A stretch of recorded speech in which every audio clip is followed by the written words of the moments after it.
Hello and welcome to episode number 11 of the Crisis Intelligence Podcast. Today is Sunday, August 17th, 2014.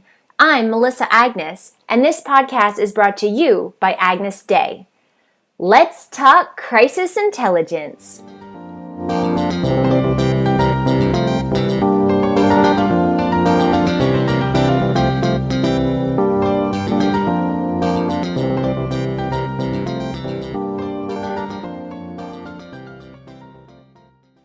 So I know that last week I said that this week's podcast would be with Jane Jordan Meyer, but my podcast with Janie is timeless. And this week there's been so much going on with the Ferguson crisis that I really wanted to publish something timely. So with that said, I had the opportunity to have a discussion with Tim Burrows about the Ferguson crisis. Tim, thank you so much for joining me here today. Why don't you introduce yourself and tell us about who you are and what you do? Hello, I am Tim Burrows. I am recently retired after 25 years in policing from the Toronto Police Service up in Canada.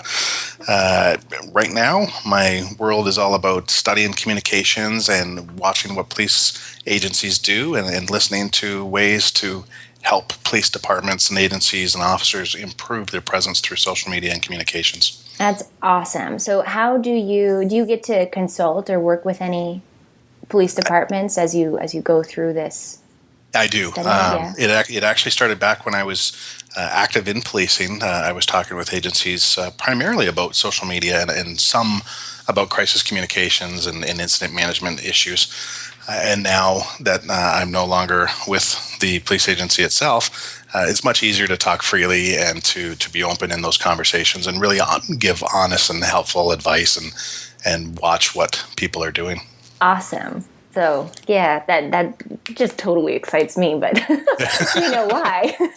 Well, exactly. Again, it's in your world of crisis communications. It happens so much in law enforcement, government, where you take something that could be an issue and it suddenly blows up into a crisis. And that's where people like yourself are so valuable with the information that you share and what you can do to offer assistance and help.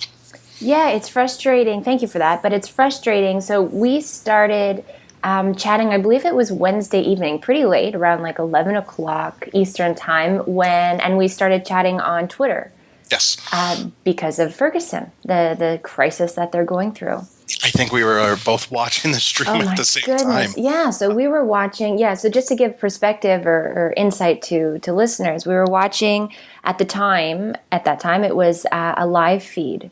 Yes. From the streets of Ferguson. That was I don't know the news source that was actually recording it, but they were live streaming, and what we were seeing were at the time. So I know that they've had issues with non-peaceful protests, but this particular incident or this time, it was peaceful, and the St. Louis police, who were in charge of managing the situation, were just coming in and shooting tear gas and rubber bullets and, just causing mayhem when they were supposed to be peacekeeping or just making sure everything was not going to be violent. Well, and I think that's where we get into a lot of the criticism is in perspective and perception. The police departments themselves were calling what they were doing was cracking down on what they have determined and described as an unlawful protest. And at that point in time, when a protest truly becomes unlawful, you lose some of the rights that are protected, and it puts you in a position that you can be arrested for your activity of being in the area or of not abiding by the rules. Well, the problem was that the words of the unlawful protest and the actions of the people we were watching on the live stream, they didn't really go together. I realized it was a crowd dispersal and there was probably stuff that happened beforehand. But at some point in time, you really have to step back and look and say, are our actions really worth what we're doing here in the greater scheme of things? And I was kind of aghast that, like you said, the tear gas was being fired, the rubber bullets were being fired. You could hear it in succession. But the people that were carrying the live feed were showing realistically a crowd that was just standing and watching. They weren't doing anything wrong. Now, I will say that the very first incident when I pulled up the feed, it appeared that a protester was throwing something in the direction of the police. But that was the only incident that I saw. And maybe if the police wanted to go in and extricate that person from the crowd, that was great. But it just didn't seem that was their intent.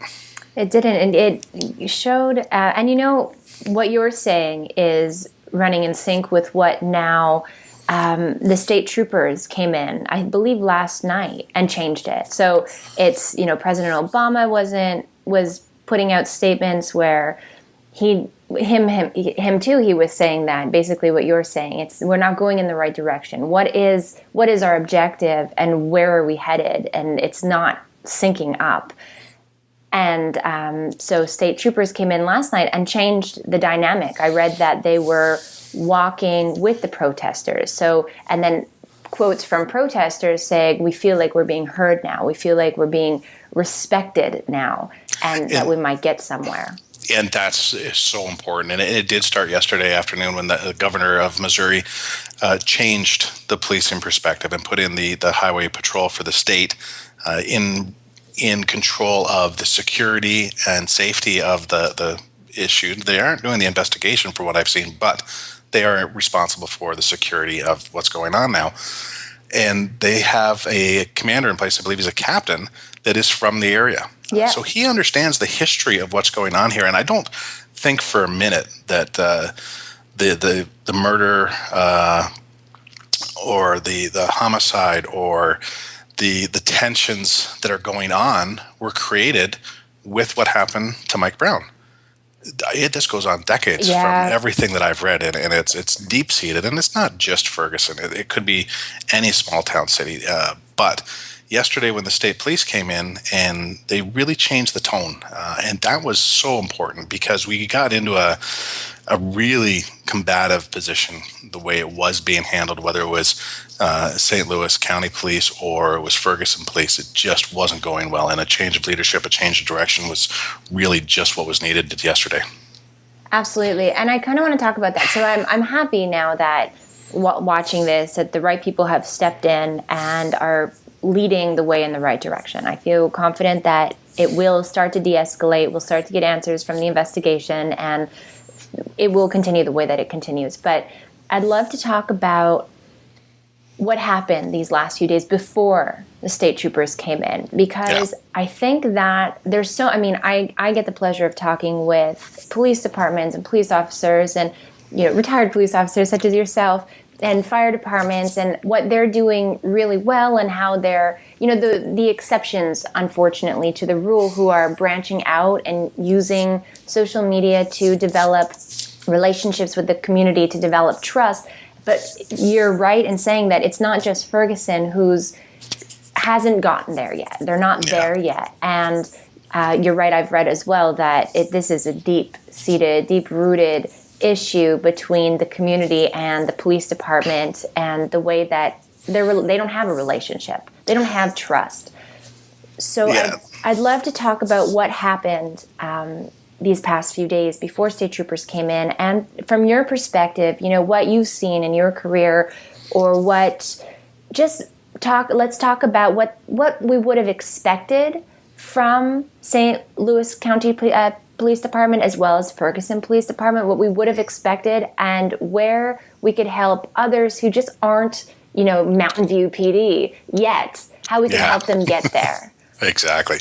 Well, I think if we do the timeline back to last Saturday when this all happened, I'm not concerned so much as to the why, the where, and the how of how we've come to the point today. We know that an incident took place, and the death of Mike Brown is the catalyst that has made this whole thing explode. My concern goes well beyond or before the incident itself, and to look at what was Ferguson Police Department and what was St. Louis County Police Department. What were they doing with their communities to build bonds, to build trust, to build a community, to build that relationship? And I can't find any evidence anywhere that anything was being done. In today's world of the internet and the ether and all the interwebs, there's got to be something there available. And when you just don't see it, you realize either it was so isolated and so localized that we didn't get word of it, or there just was nothing. And from what I can see, I have to go with the latter, that there was nothing being built. Then you have the event that occurs. And at this point in time, what you would expect to see is an open and transparent investigation. And by transparent in policing, I don't mean that you're pulling back the blinds and saying, come and look at everything we have. I'm saying that you're to a point where you can tell the community, we understand what's gone on. We are doing everything we can to determine the answers, because the community is saying the same thing. We want the answers. And the police department should be saying, we want to give you the answers.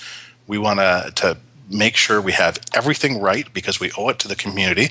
We owe it first and foremost to the person who has died, because we want to be their last words to say exactly what happened.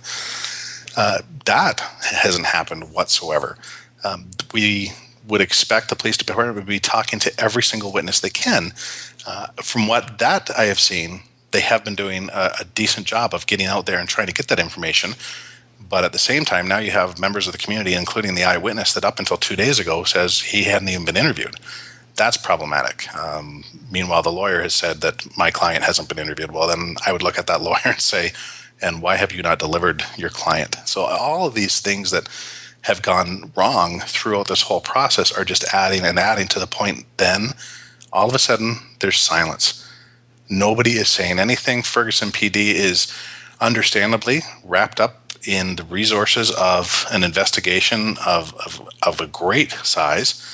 They call on assistance from an outside third-party agency to assist them in terms of the investigation, in terms of the communications, but the communications never happened. So now you have an outside agency that now all of a sudden gets involved with this, that's not communicating with the community, that's not talking about what's going on, that's not answering the questions. It just snowballed, and it got very ugly very quickly, to the point where you've got a community that it looks like didn't trust their police agency. Now they have evidence that, maybe there's a reason not to trust them. So let's start protesting, and that's just... Peaceful protests are awesome, and they should be facilitated as far as you can possibly facilitate a peaceful protest. Allow every word to be spoken, allow every person to speak. But it just didn't seem to be there. They wanted to stop, the police agencies involved wanted to stop the protests in their tracks and didn't want them to happen. The media gets involved, Anonymous gets involved, it becomes world stage. Go ahead, sorry. I was going to say, and now that it's on the world stage, the microscope really comes out, which is not what these agencies needed at this point in time. On one hand, we have a community that is angry and they're frustrated, they're feeling disrespected, they're feeling unheard, and as if their voice, they don't have a voice and that they don't matter. On the other hand, we have a police department, or two police departments, that the only thing that I can think that they were feeling, I do understand that I believe the first night after, so Sunday night, I believe that the protests were not peaceful. I think that there was a lot of vandalism, there were Molotovs that were being thrown. So I think that from the police department or the police officers' angle, there was probably a lot of fear there. I mean, I've read that the armor that they were suited in to go through these crowds, or just to draw that line for the protests, I've read from military articles, and that it's not even what was worn in Afghanistan and stuff. So I think that there was probably a high level of fear, and that fear on their end and the mistrust on the other end, it is all a result of lack of communication. Exactly. And that's everything that we can see comes right down to lack of communication. There's nobody speaking. One side is trying to, but then peaceful protests turn into unpeaceful protests, and violence erupts, and looting erupts, and damage is caused. That is going to trump any message, anytime, anywhere. If I think back to the G20 when it was held in Toronto, there was a lot of really good protests and a lot of really good action being taken, and plans that were coming to fruition because you had this great summit. The problem being, when the peaceful protests got drowned out by the violence, it was all gone. And the same thing happened here. You did have people with really good questions that needed to be answered, really good issues that had to be addressed, well, those have gone to the back burner for several days because of the violence. And that's all anybody's going to see. And we just see again and again that violence really doesn't solve anything when there's a bigger and broader perspective of agenda that has to be adhered to. When we talk about the militarization of the police, what I have seen through the pictures is you have to have that quasi-militarization in place when you are in times of combat. There's nothing wrong with your police being equipped like that when it's in response to a threat to that degree. And we really do need to protect our law enforcement and our first responders, and that includes paramedics and fire when they put themselves in harm's way. Realistically, you had a peacekeeping mission at the outset, and what you wanted to do was facilitate peaceful protests, and that's what you do. When the violence was answered with the tactical weaponry, the heavy-handed armor, that's where you got to question, like, what was your intent here? Did you want to escalate? Did you want to suppress? Did you want to facilitate? And from everything I saw, it was, we wanted to fight. It is. And that lack of communication, and even if they say that that wasn't their intention, because they didn't communicate. Yeah. We're going to take actions over words. And there were no words. No, exactly. I think there was, from what I could see, 2 official press conferences that were done prior to, the day before and the day after the first night of violence. That really didn't address anything. It said, we knew that the violence happened, and we know that people have been saying nasty things about us. Well, you didn't answer the questions. You didn't try to clear anything up. You didn't try to communicate with your people. If I was the chief of police for either Ferguson or for St. Louis County, I would have been doing everything I could to get out of my building and to get into those communities and start talking, and taking representatives of my agency with me to talk. And, you've got an investigation, but I know the chief's not involved directly in an investigation, so he can get out there and he can go talk to his people. He can take out communication teams, invite the media. You have to do that face-to-face in this kind of situation if you're not offering any other avenues whatsoever. Invite the community into wherever and hash it out. Talk, listen, talk to your community leaders, find out what the members of the community are doing or what they want answered. You do those types of things, and at least it shows that you're trying. But like you said, there was no sign that even the attempt was being made. I agree with you that it roots way back before last Saturday, actually this will air on Sunday, so 2 Saturdays ago, when Michael Brown was shot and died. So let's talk about 2 things. Let's talk about, for the communities out there and for the law enforcement and government agencies in these communities where there is currently a disconnect. There may not be a crisis, but there's a disconnect between the community and the police department or whatever agency we're talking about. Let's talk about how we can approach that, or how they can approach that. And then let's also talk about, with that disconnect, so crises, you can be in whatever state you are. Not every community has a police department that's as active as some of the ones that I get the pleasure of talking to on this podcast. Mm-hmm. So for those of them who are out there now and who have some sort of a disconnect or just don't have that community built, don't really understand social, don't know how to bring that in to build the community and build the trust, but who may find themselves in a situation. So the second thing I want to talk about is how can Ferguson or St. Louis have responded or communicated? What would we have expected from them given their situation? So let's talk about the first and then the second. I don't know if that was clear. Yep. Okay. I got it. Okay. Well, in the first instance, you have to look at why an agency might not be willing to be out there and be connected. And it could be fear. It could be deep-rooted problems they just don't know how to solve. Lack of education, yeah. Yeah, lack of education, lack of understanding of what their real problems are. Well, first and foremost, talk to your community. As simple as just asking them, what are we doing wrong? What are we doing right? What could we do better? And whether you do that through formal phone surveys, email handout or email send-outs, or face-to-face, to get the answers. And this is where I actually really think social media plays a vital role nowadays. is if an agency is afraid and doesn't know how, you can actually use that digital interface to help you. You don't have to do the face-to-face. You don't have to look at the big and scary. You put yourself out there and you ask those questions. And surprisingly enough, you're going to get answers. You might not like them all, but you're going to start to get answers. And you can start to build relationships in that digital divide and start making those bridges happen. Then you can actually go out and talk and meet with the people, and you can establish something. But that's the biggest key, is find something that gets you talking. You find something that can get you to bond with your community, to get you out there. I love social for that. For an agency that has no existence in social, I like to say simply, think back to Kevin Costner in The Field of Dreams. If you build it, they will come.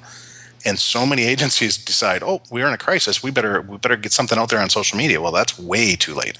You have to build it first, and you put that in place that, if we never need it for this purpose, great. Then what we're going to use it for is pure communication. We're going to give great value to our communities. We're going to help build our communities. We're going to build our partnerships. We're going to be a better teamwork together.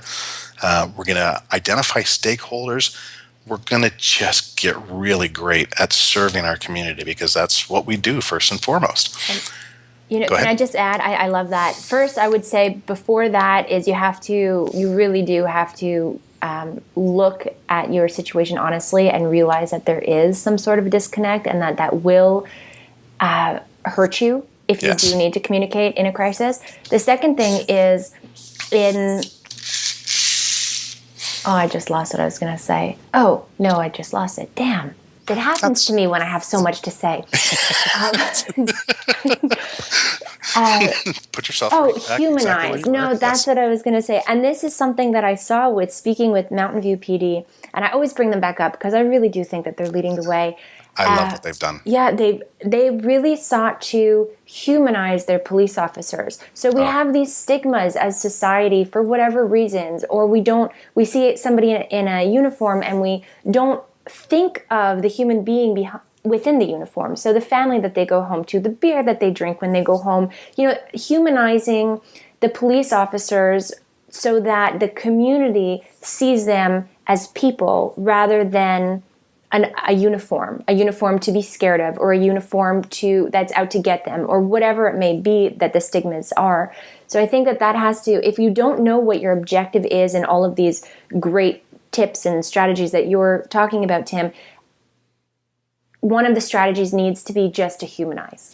Yeah, and I'll be honest with you, every time I hear that word humanize, I cringe. Do you? Yeah, I do. It's overused. It's a buzzword. Well, it's not even that it's overused. And I'll tell you that there's the two reasons for it. First of all, if you have to humanize a person, you've really done something wrong along the ways. But I think that society has done something wrong along the ways.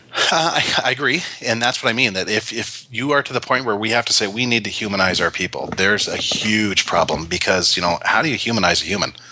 It's already there. What you're saying is, if you're going to humanize something, it's because they don't have any human characteristics, and that is a scary, scary thought. So that would be the biggest problem. The second reason why I hate it is because, I just want to be relatable. I don't want to be any more human. I am a human. I want to be. I want to be relatable, because where I first learned this is I was talking to an agency and I used the words how to humanize, and I realized that we were having a communication problem when I said that. They really couldn't get it because they thought the same way. Hold it, I am human. As soon as we started talking around about it, I said, oh, just be more relatable. The kind of light bulb went off for me. And I went, yeah, that's all we're asking. It's just being more relatable. That's exactly what I'm saying. So thank you. Yeah, no problem. I learned from somebody else, so that's the easiest way to do it. And I think that's the key. And you mentioned Mountain View. They've done a great job of it. Seattle has done a great job of it. There's so many awesome examples of that. And what it is just like you said, take the uniform off. We're all just humans. We have families, we have kids. There's foods I don't like. There's foods I really like, just like you. And kids are playing sports together, and that's just all it is. The only difference is the description of our job and the clothes we wear. Get up, go to work, come home, have troubles, bills to pay, places to go, time to split, and that's all it is. And like you said, once you can get that out of the way, and you've at least got the perfect foundation and framework for building. to say that we're all just the same. Absolutely. And show intentions. I love the example of tweeting where the roadblocks are, or not roadblocks, but where there's police officers, with their radar guns on the highway. Where are they looking to catch you? And you tweet that out. And I love the reaction of, well, people come and say, well, it doesn't that defeat the purpose? No, the purpose is road safety. Oh, exactly. When I started all this social media for traffic services, one of my quiet goals, and I ended up saying it at more than one occasion in social, was I wanted to put myself out of work. I wanted to give you so much information that I ended up not having a job anymore because people obeyed all the laws. They were safe. They were responsible. They weren't driving distracted. They weren't driving drunk. That was my goal, was to put myself out of business. And I thought, if every police department could take that view, and every police officer could take that view, that my goal is to educate you so much and to give you so much great information that we're not required anymore, that is a massive win for society. Not reality, but it is. But it's a goal. The goal doesn't have to be the more unrealistic, or maybe that's a bad word to use, but the more longer to achieve goal you have, the more you're going to work hard to get there. Oh, exactly. And the better the intentions and the better the outcome. And that's what you really want to go for. And you look at many of these police agencies that are really setting the bar high with community building and being part. That's what they're doing. They are giving away everything, and very little of the, wow, pat me on the back and look at how incredible I am and look what I'm doing. And you have to have that. But if that's the lion's share of what you're doing, you are so missing out on the opportunities that are available. Absolutely. So let's go back to starting from the beginning. So for the agencies and communities out there that have that disconnect between agency and community, we're talking about identifying that there's a disconnect, talking about doing the prep work, and like you said, get out there and just start talking. So if the goal is to bring the community together, well, talking to each other is the first step. And you can do that on social, and you can do that. I just had a conversation with, let me make sure I pronounce his name right, Tang Nguyen, who I'll be publishing that podcast in a few weeks. And he's a police chief over at Garden Grove. He's a fire captain at Garden Grove Fire Department. Mm-hmm. And he is he's been trying to do all of this with the fire department, and he's been tasked with this mission of building the community. And now he's going out and saying, okay, so we talk on social, let's meet up in this location on this day. Yeah, it's such a great idea. It's such a great idea. And I was talking to him, and I was like, well, get out on your local radio. Get that announcement out so that the people who aren't following you on social are going to hear about it. And you're going to bring in a different dynamic to that gather up. Oh, exactly. They used to be called tweet-ups, and then they became meetups, and then it became Eventbrite gatherings, whatever the name is that you're going to give to it. That is such a powerful way to do it. You might have that cyber introduction and that digital space where you can talk and you can relate, but once you back that up with face-to-face, in real-life conversations, skin-to-skin, shaking hands, that's where you really solidify that relationship, and then you can talk openly, you can talk honestly, and you can really learn from each other. And I think that's one of the biggest keys when you're trying to build this, is learn from each other. Like you said, identify that there's a problem and then learn how to fix it. Why do you think it's a problem? And why do you think it's a problem? Like just the simple little stuff. Yeah. I think sometimes I watch my children, and my children give me so much inspiration in life, that sometimes you just sit back and watch them and learn how they problem solve and learn what they do together. And so often it's, well, what's wrong with you? Well, because you bothered me, you did this. Wow, I didn't even realize I did that. And it's so great sometimes to look through the filter of the eyes of a child to figure out how to solve the big problems. I love that, but one of the things is you have to actually be willing to take the criticism. Oh, exactly. Huge. And it's so hard for us to take that sometimes. It says that I don't like it because you do this. Part of the problem, and I saw this many times, was they didn't understand why police would do something. And when you explained it to them, people would go, I get it. Well, then why don't you tell people that? And it's one of those, wow, I didn't realize that was a problem. Or they would criticize you on how you did this. And then when you ask them, well, what do you think I could do better? Looking through the eyes of somebody else to solve your own problem can sometimes be so valuable. And if you take that criticism, you actually have something to work with. When you get defensive about it, it'll never go anywhere. Absolutely. And I love that you're saying you're not expected to have all of the answers. So when we say notice that there's a disconnect and then figure out how to build that community, don't put that pressure on yourself to have all of the answers. And that's exactly what you're saying with go out and ask. Yeah. The example of the old school thinking of outside of the box thinking. Well, I found it very funny that you would bring in, let's say in your world of professional communicators, outside of the box thinking meant that you would go to a conference and you would talk to other professional communicators for what they're doing. Well, that's not outside the box. That's just inside the bigger box. Mm-hmm. When you look outside of your industry or outside of your circle and sphere of influence and people that you really trust and value and go beyond and say, how can I really look at this problem? Well, those are the best people to tell you because they don't have the pre-filters, the preconditioning that you come to the table with, and they can just throw at anything and say, here's what we think. Well, that's really outside the box thinking when you start to look at perspectives and problems from other people's point of view. Absolutely. So what would we have expected, or what would we'll start with you, have expected from Ferguson and St. Louis? Because we have to understand that it happened in Ferguson. Ferguson right away gave away the investigation to St. Louis. So we have two police departments that could have been communicating. Yeah, and I think it's not only did you have to give away the investigation, it was the best thing to do because you're personally involved, so you're automatically going to have bias and accusations that way. So you give it away. Well, when St. Louis took it over, they should have taken over everything, and that includes communication. And this whole talk has been about that. That you've got to get out there and you've got to talk to the people. I'm not talking about the investigation. I'm talking about here's where the investigation is. Here's what we know. Here's what we need to know. Even if you hold a press conference to say, we don't have anything new to offer, at least you're giving people the chance to learn that, hey, you're still working on this. You want to communicate with us, but none of that was happening.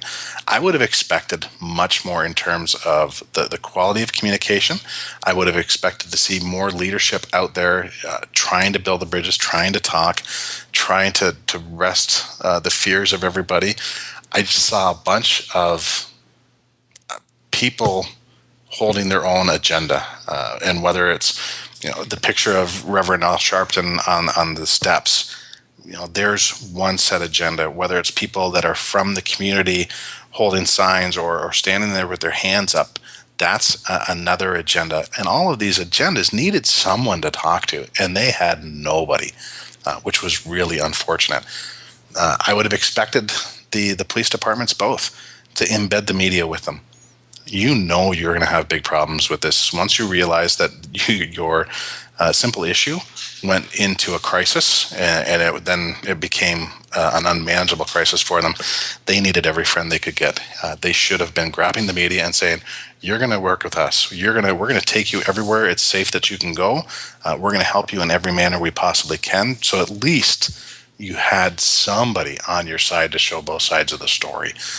That wasn't done. In fact, they went the exact opposite. We're going to kick the media out of here and we're going to arrest them if they don't listen to us or they take our picture. Yep, they did. Yeah, that was truly, I think, multimedia everywhere stood up and went, what? Yeah. And actions is very, very important. And Jonathan Bernstein says this often. You have to realize that anything you do is communicating. So you should have, or the police department should have been communicating with the general public, with each other, with the media, everything publicly.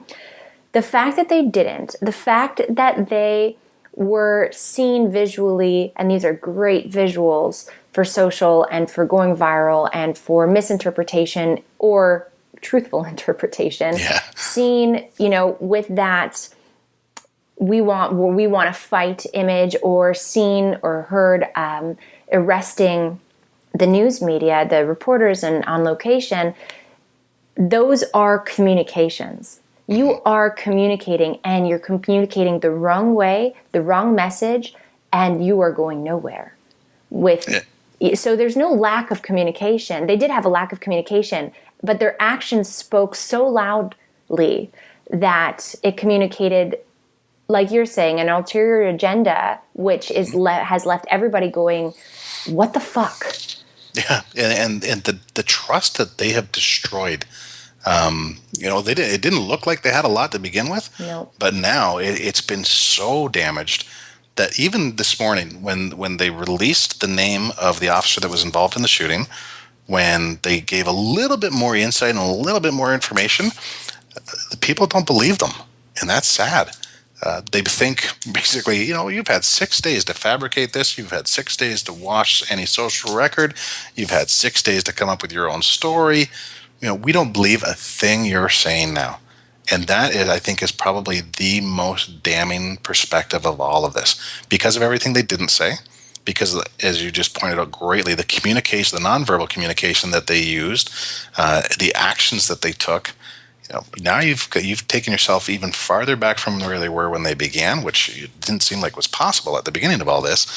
And now, how do you pick up these pieces because of everything that has gone wrong? When it doesn't matter what you do not have the public support. And when we think in policing, go back to 1829, and Sir Robert Peel issued really the first rules for policing, that the public trust was everything. And if you didn't have that, you had nothing.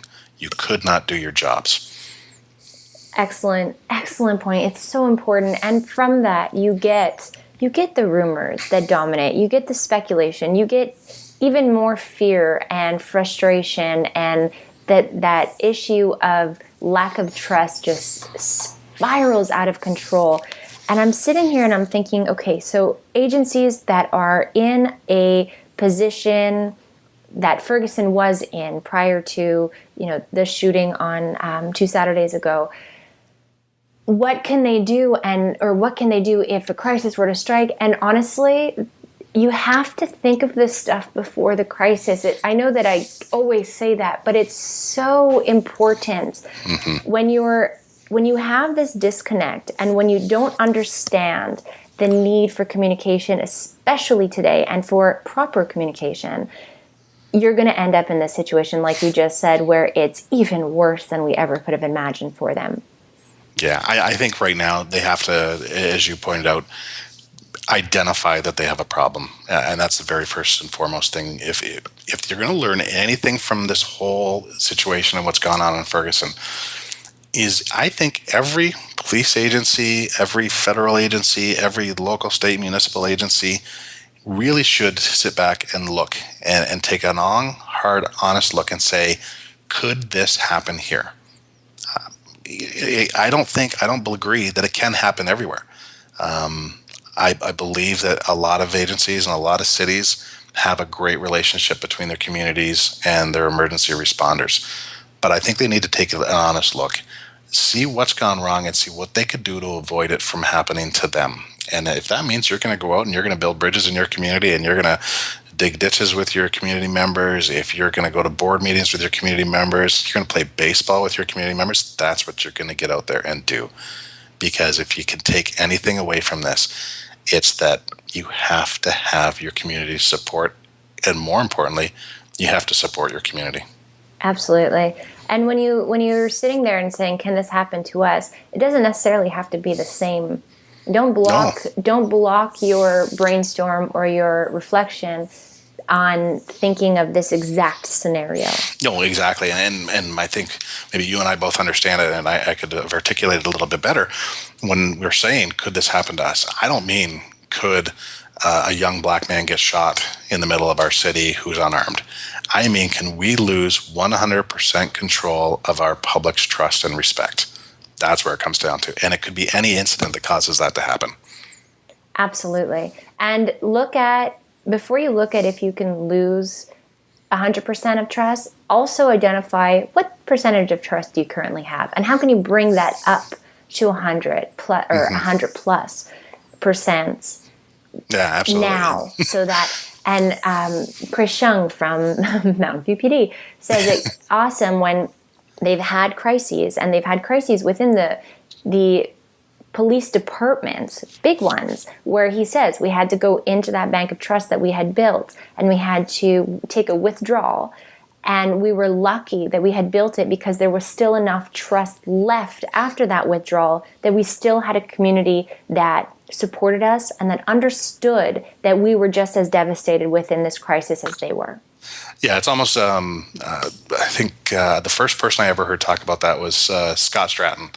And he talked about the social currency.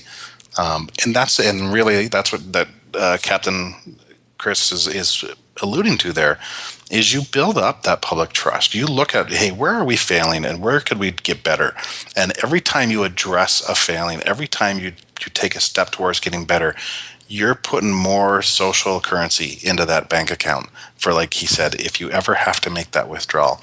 Even sometimes better is if you've built up that trust so much, when you do something wrong, and this is a beautiful thing to see, and not many people really value the importance of it. When you do something wrong, if your supporters come to your defense against your detractors, if they can say, you know what, yeah, this was a mistake, they fell apart here, or they did something wrong, but man, like, they do great things any other time, and we can forgive them for this because it's a one-off. That's a great thing. When you don't even have to defend yourself, and you don't have to go to that social currency bank account of yours where the public just does it like a free loan. Absolutely. And that takes time. And you don't get that. It doesn't happen overnight, and it doesn't happen in a crisis. This is something that needs to be built. Exactly. Yeah.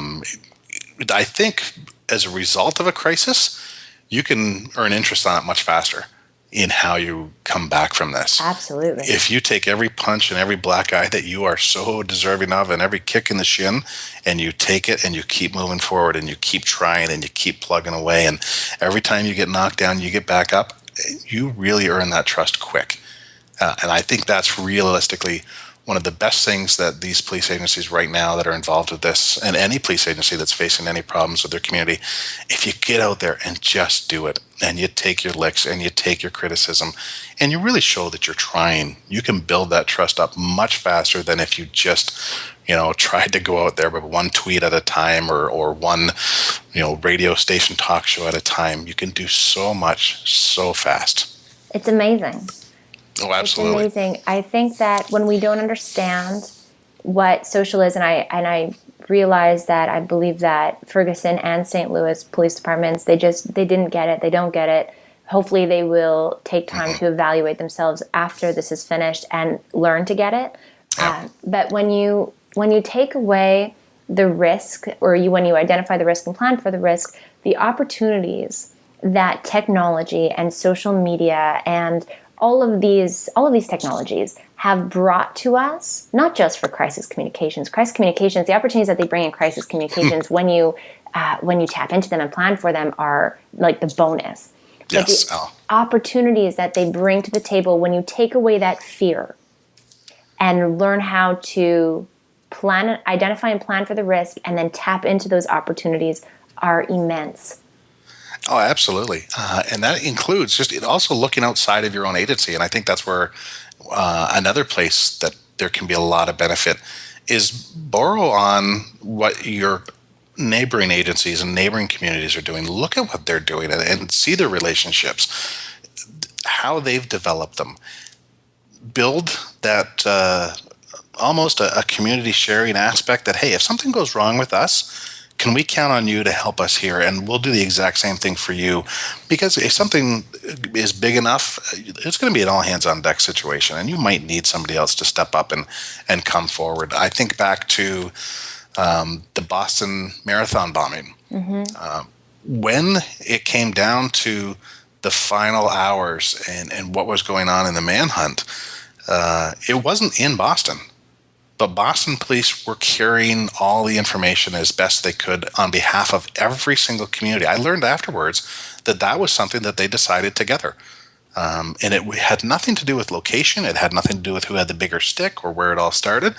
It just had to do with who had the resources and who could help the most at any given minute. It's amazing. It was a great thing to see. It really is. And if you can take your communications that far that you can build those partnerships ahead of time, policing agencies are doing a great job of it. On both sides of the country right now, you have Vales Mag, which is the Virginia Area Law Enforcement Social Media Group, and in the Bay Area with Mountain View again, Vales Mag with the Bay Area Law Enforcement Social Media Group. Great ideas. I know Southern California has one in place. I would love to see one started down in the other corner of the states in Florida, and I see up in Washington. All these little pockets helping each other out. Businesses have been doing it for years. BIAs. Every business within there has its own unique set of circumstances, goals, customers, interactions, but they realize that together they can do so much more. And it's not a lack of. It's okay to go out there. I think a lot of people or organizations feel like they have to take on the burden themselves, and asking for help or building those relationships might detract from whatever they think it may detract from, and it does the opposite. Oh, exactly. It does the exact opposite. It shows, sometimes when we show that we're vulnerable, you show your greatest strengths. It's powerful. Tim, I thank you so much. I'm so glad that so we were talking on Twitter on Wednesday night when we were watching this, and you jumped on and said, let's do something with it, and that you'd be willing to come and chat with me, and I appreciate that. I'm really happy we did this. I hope that this can help just trigger some thoughts. Exactly. I would really love to see not just policing agencies, but governments really understand the importance and the value of great communication, great business mindsets, and how they do things just to be greater within their community and to make everybody better. And unfortunately, this Ferguson case study is the perfect example of the repercussions of what happens when you don't. Yeah, I think this is when you take the totality of everything that went on here, you really created the perfect storm for a long-term learning of what not to do, or the study of how things can go wrong so drastically for so many. When you get when you get the President of the United States weighing in on a small town situation. From his vacation. Exactly. You've got something big. And I think this is going to be a study for journalism. It'll be a study for police agencies. It'll be a study for business. It'll be a study for so many people in so many ways, because you brought everything together and just created this explosion of bad. It's amazing. It's amazing. Tim, where can everybody find and follow you? First and foremost, I love what Twitter has done for me and what I can do there. So it's T_Burrows on Twitter. Facebook, it's Tim.Burrows. I think probably the easiest way is walkingthesocialmediabeat.com. That's my website. You can go there, and that links you to everywhere else you can find me. I'm just writing that fiercely.com. I know I have it, but it's so that I don't forget to add it in the show notes. So all of those links will be below this podcast. There's a lesson in life for you. I think I have seven or eight public social media profiles. Only a couple of them are the same. I was so engrossed in putting everything together for the police agency I was working with that I forgot my own properties. Oh, that's funny. But I like walking the social media beat. Thanks. Yeah, it's I like that. All right. So thank you so much for chatting with me. And so show notes below this podcast, you'll be able to find all of Tim's links no matter where you're looking at or listening to the podcast from, iTunes, Stitcher, or the blog. Thank you so much, Tim. Thank you. It was such a pleasure to be with you, Melissa. Thanks. Talk to you soon.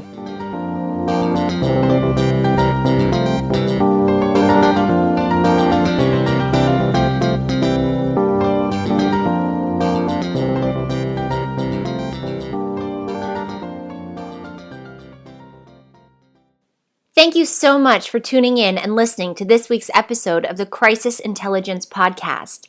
We appreciate all of your support, and if you could share this podcast with your network and even go on iTunes or Stitcher and leave us a review, we'd really appreciate it. Also, if you have any questions or ideas for topics on crisis communications that you'd love to hear us talk about, we definitely want to hear from you. If you have any specific questions for Tim Burrows from this week's podcast, feel free to send them my way. I'll make sure they get to Tim, and I will publish his responses to the Crisis Intelligence blog over at agnesday.com. Thanks so much for tuning in this week, and I look forward to talking even more crisis intelligence with you next Sunday.